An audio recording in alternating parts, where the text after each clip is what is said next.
देख रहे हैं सुदर्शन न्यूज।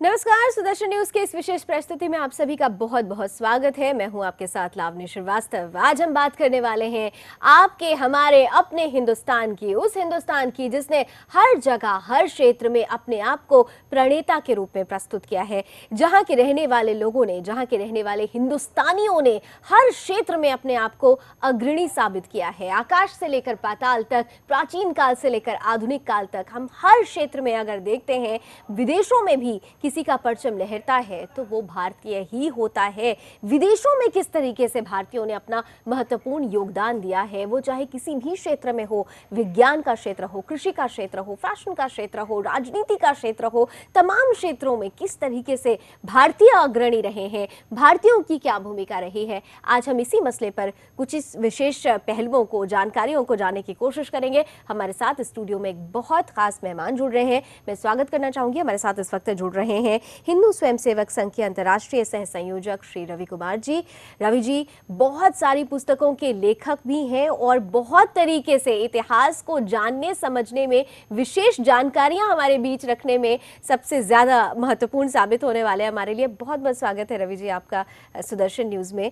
और मैं सबसे पहले चाहूंगी, हम एक शुरुआत कर रहे हैं, जब कभी भी हम हिंदुस्तानियों की बात करते हैं, विदेशी सरजमी पर भी बात करते हैं, तो कहीं ना कहीं से निकलकर ये सामने आ जाता है कि विदेश की धरती में भी अगर कोई आगे बढ़कर निकल रहा है तो वो एक भारतीय ही। तो भारतीयों का किस तरीके से, पहले मैं चाहूंगी कि एक छोटा सा सिनॉप्सिस आपसे, कि भारतीयों का किस तरीके से योगदान आप देख रहे हैं विदेशों में भी।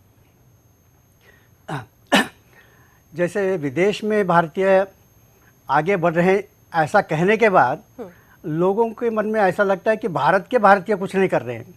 ऐसा नहीं है। आप MOM यानी मिशन टू मार्स देखेंगे तो दुनिया आश्चर्यचकित हो गए कि भारत के अनेक वैज्ञानिक जो विदेश में भी नहीं गए उच्च पढ़ाई के लिए, उन्होंने मंगल पर जाकर, चंद्रयान यानी चांद पर भी जाकर वो अनेक काम करके दिखाए, बहुत सस्ते कीमत में करके दिखाए। तो इसलिए साइंस एंड टेक्नोलॉजी में भारत में भी बहुत बड़े हमने विजय हासिल की है और भारत के बाहर रहने वाले भारतीयों ने भी बहुत बड़ा काम किया है। साधारणतः आज देखने को मिलता है, यह है डिजिटल वर्ल्ड। यानी आप लैपटॉप ले लीजिए, मोबाइल फ़ोन ले लीजिए या फिर डिजिटल कैमरा लीजिए, सब में डिजिटल टेक्नोलॉजी आ गई है। साधारणतः फादर ऑफ डिजिटल टेक्नोलॉजी या कंप्यूटर साइंस के लिए चार्ल्स बैबेज का नाम लिया जाता है। तो मेरा प्रश्न है कि who is the grandfather of digital world? तो बोलते हैं कि देयर इज नो ग्रैंडफादर।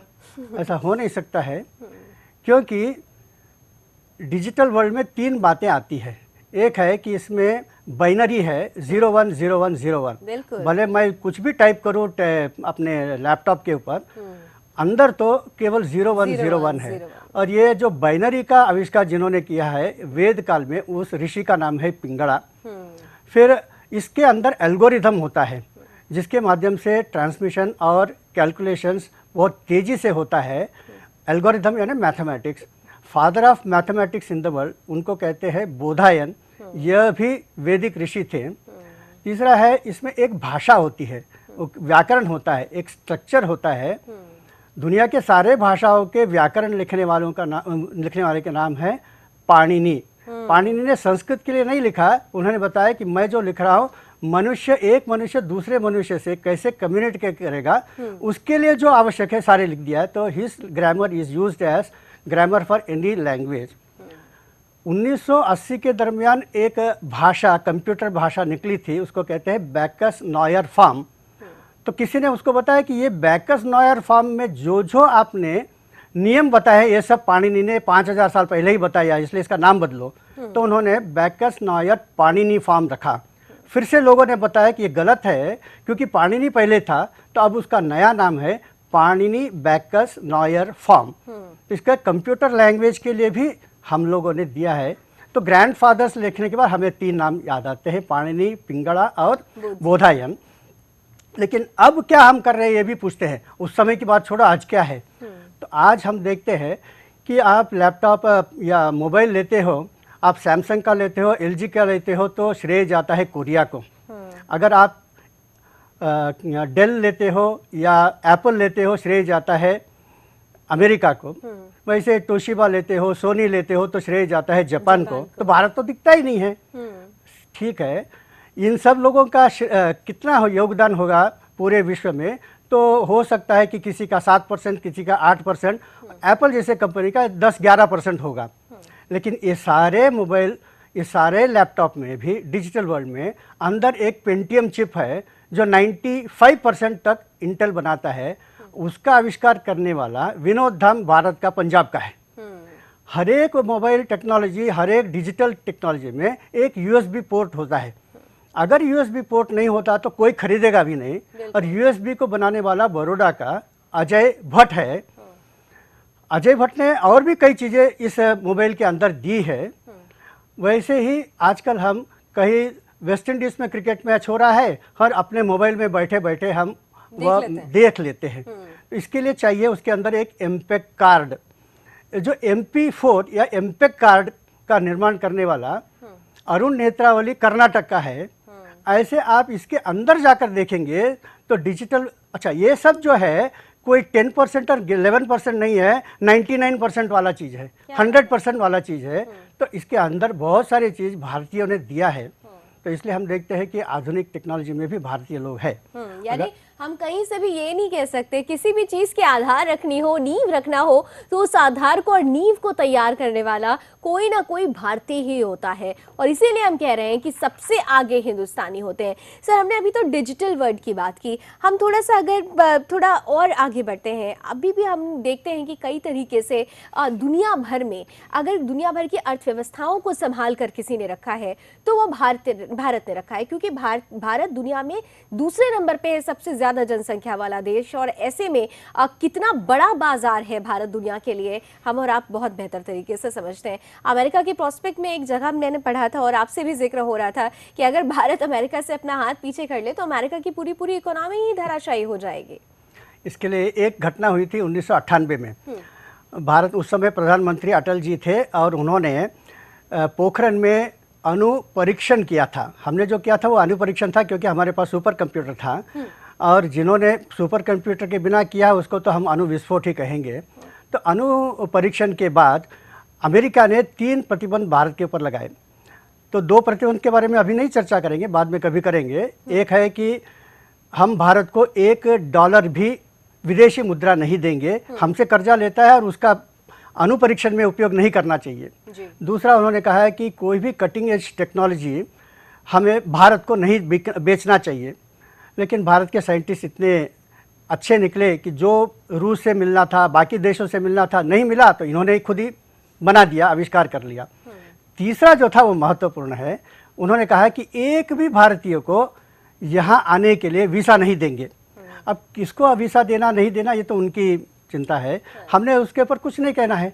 लेकिन वहीं पे ही एक बिल गेट्स है, वहाँ डेल कंप्यूटर्स है, वहाँ IBM है, वहाँ स्टैंडर्ड चार्टर्ड बैंक है। तो ये लोगों के जो मालिक है एकदम डर गए और वे एक मोर्चा लेकर वहाँ के राष्ट्रपति बिल क्लिंटन के पास गए। शायद उन्होंने ये गाना गाया होगा, बिल तो पागल है वगैरह। तो उन्होंने उससे कहा कि तुमने तो अपने पैरों पे कुल्हाड़ी मार ली। अगर 80,000 भारतीय यंग प्रोफेशनल्स यहाँ प्रति वर्ष नहीं आएंगे तो हमारी आर्थिक स्थिति डावाडोल हो जाएगी। Made by India, made by Indians कहने के बाद ही हमारा माल बिकता है। इसलिए अगर आप यहाँ नहीं आएंगे तो जापान कहता है कि 10,000 भारतीयों को हमें भेज दो, जर्मनी कहता है 15,000 हमको भारतीय चाहिए हर प्रतिवर्ष, इंग्लैंड में 20,000 जा रहे हैं। तो आगे चलकर टेक्नोलॉजी के वर्ल्ड में ये लोग 1 नंबर पे पहुंच जाएंगे। यानी कुल मिलाकर जब हम सामान कुछ खरीदते हैं और हम ये उसमें पढ़ते हैं made in China, made in US या मेड इन जापान, बल्कि असल में ये होता इन है, लेकिन बाय की जहां तक बात आता है किनके द्वारा बनाया गया है तो वो कहीं ना कहीं से मेड बाय इंडियन ही होता है। तो अगली बार से जब कभी भी आप कुछ सामान खरीदे तो अपने आप में ये फक्र भी महसूस करें कि हाँ, इसे भी बनाने में एक भारतीय का ही योगदान है। एक छोटा सा ब्रेक ले रहे हैं, ब्रेक के उस पार भी हमारी ये विशेष प्रस्तुति जारी।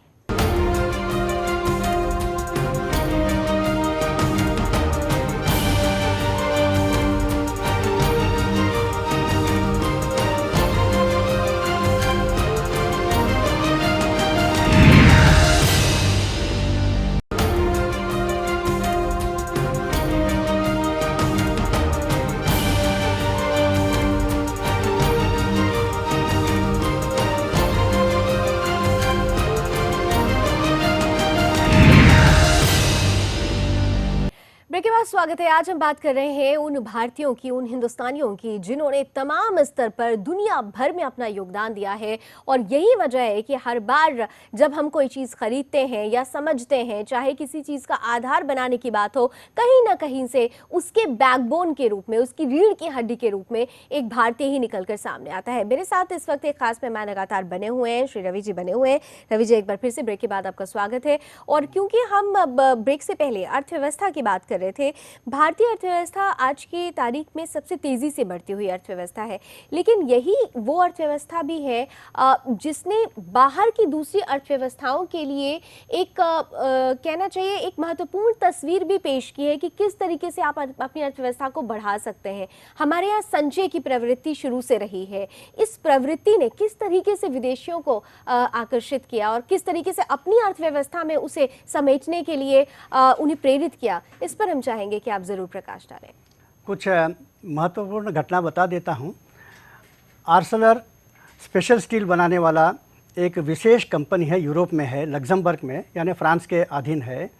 तो वह कंपनी को वहाँ के शेयर्स को खरीदते गए मित्तल। तो यूरोप वाले नहीं चाहते थे कि उनका सबसे स्पेशल स्टील वाला जो कंपनी है वो किसी भारतीय के हाथ में जाए। तो इसलिए उन्होंने इसके खिलाफ दूसरे कई कंपनियों को खड़ा किया, जिसको कहा कि आप भी शेयर्स के दाव बढ़ा दो और ताकि आप शेयर्स खरीद लो और मित्तल ना खरीद पाए। लेकिन उस कंपटीशन में धीरे धीरे मेक्सिको, ब्राज़ील के लोग पीछे हट गए कि कंपटीशन नहीं कर पाए और मित्तल ने देखते देखते दुनिया का अव्वल नंबर का जो आर्सलर है उसे खरीद लिया। उसके बाद कुछ ही महीनों के बाद एक एंग्लो डच कंपनी है कोरस, उसे टाटा खरीदने के लिए कोशिश किया। फिर से वहाँ के समाचार पत्रों में, वहाँ के एडिटोरियल में भी लिखने लगा कि ये क्या चल रहा है, ये गलत है, ऐसा नहीं हो सकता है और होने नहीं देंगे।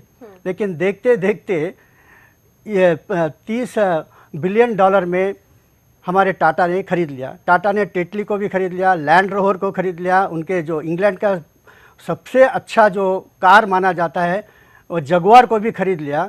तो इसी प्रकार से एक अमेरिका और कनाडा का जो कंपनी है उसे बिरला ने, नोविस को खरीद लिया। ऐसे दुनिया के बड़े बड़े कंपनियों को भी हमारी भारतीयों ने खरीदा है, ये हम देखते हैं।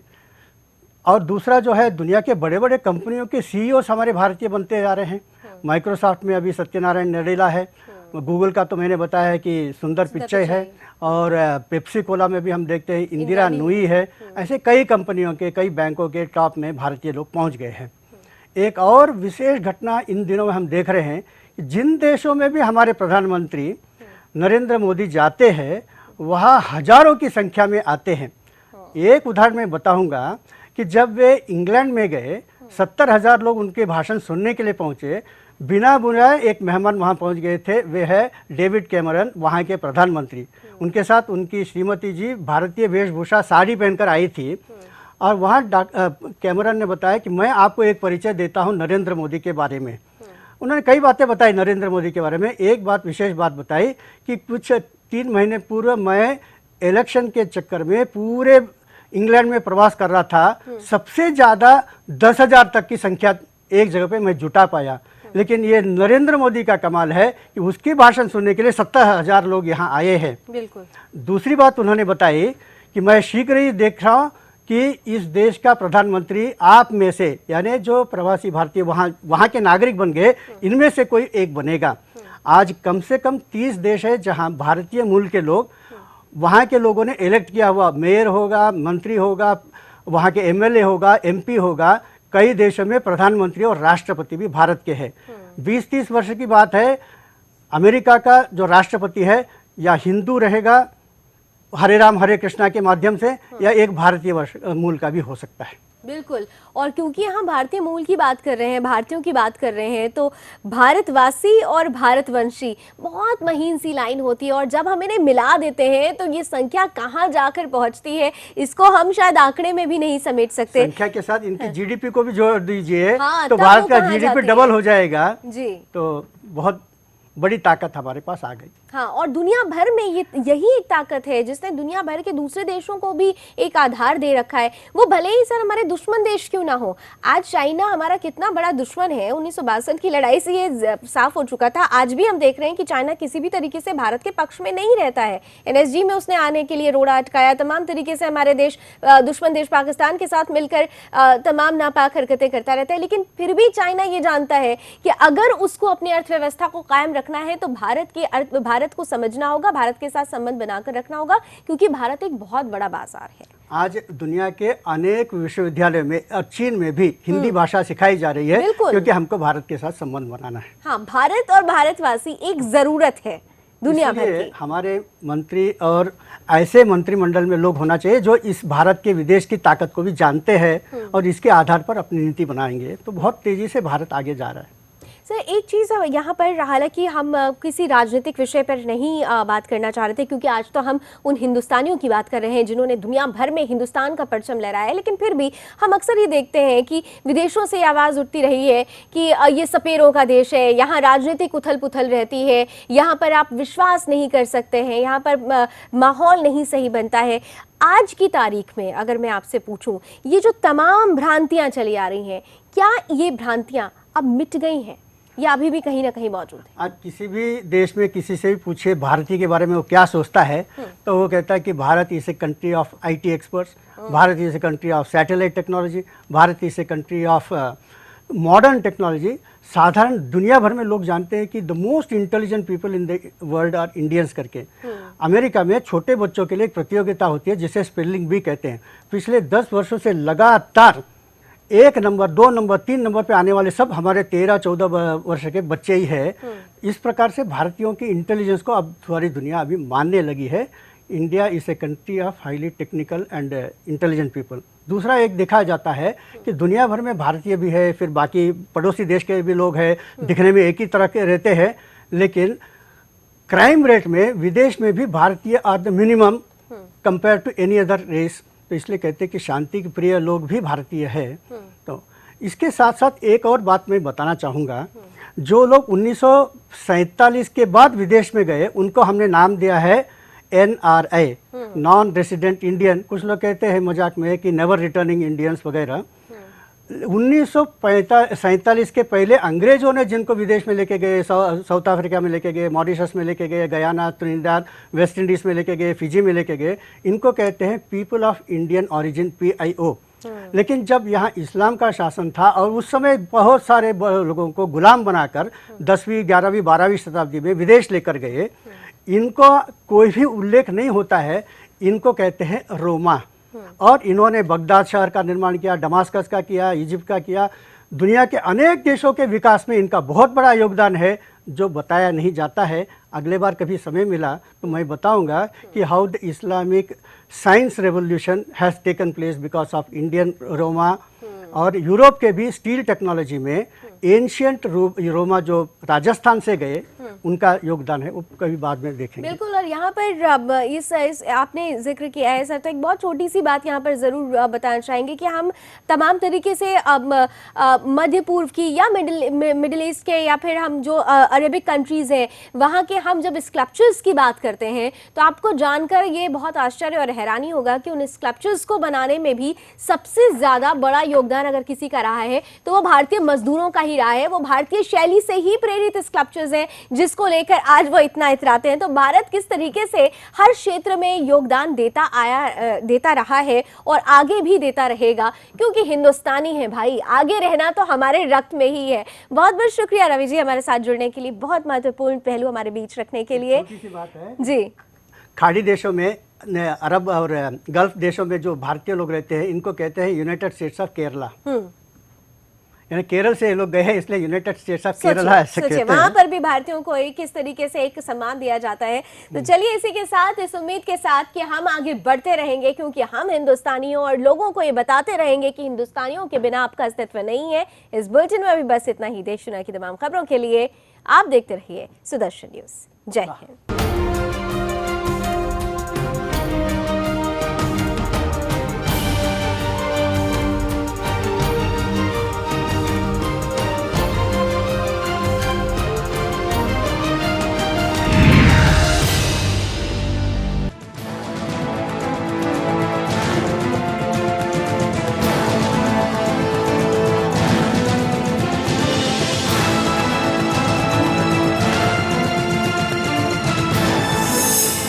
देख रहे हैं सुदर्शन न्यूज।